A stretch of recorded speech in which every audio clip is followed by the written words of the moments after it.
Un conseil que je vous donnerai volontiers quand vous êtes comment dire, en présence d'une émotion venant de l'art, c'est que vous n'êtes pas obligé de trouver le langage qu'il faut pour parler de votre émotion.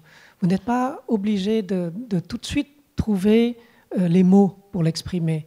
Vous pouvez garder ça en vous. Et avec le temps, peut-être 6 mois plus tard, les choses s'éclaircissent, voilà, d'elles-mêmes. Et là, vous aurez accédé à un niveau de sensibilité supérieur, voilà, à votre niveau précédent.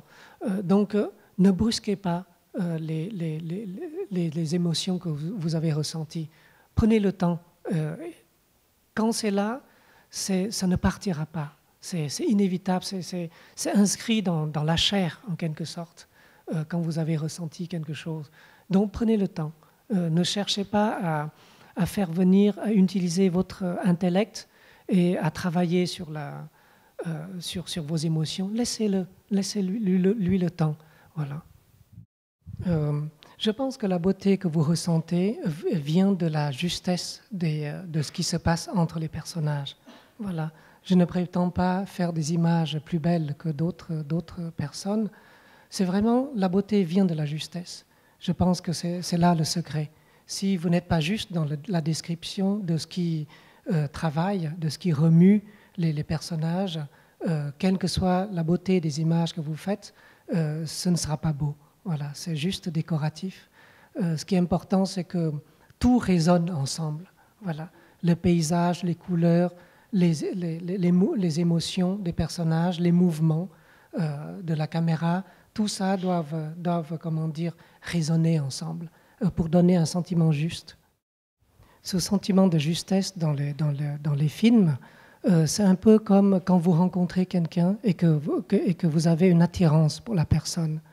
Il y a comme une espèce, c'est un sentiment vague, hein, mais solide. Voilà. Et c'est vraiment sur cette sensation de solidité que vous décidez, d'une certaine manière, de développer les choses avec la personne. Voilà. Et le sentiment de justesse, au cinéma, il est très, comment dire, difficile à décrire, mais il est de cet ordre-là, à la fois vague et solide.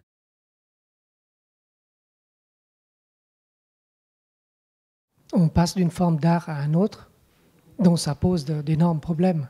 Ce qu'il faut savoir, c'est que la plus grande difficulté vient du fait que vous n'adaptez pas seulement l'histoire qui est racontée dans le livre, mais vous devez adapter aussi ce que vous ressentez, vous, en lisant le livre. Si vous adaptez uniquement l'histoire du livre en vous demandant comment faire pour que tout ça fonctionne bien, pour que l'histoire soit émouvante, pour que le spectateur comprenne bien, ce ne serait pas une adaptation intéressante. Une adaptation intéressante doit être une adaptation qui devient personnelle. Voilà, c'est-à-dire vous y mettez ce que vous avez ressenti en lisant le livre. On va s'arrêter là alors. Merci beaucoup de votre présence aujourd'hui et j'espère que comment dire, vous irez voir des films avec un autre œil à partir de maintenant. Je l'espère beaucoup.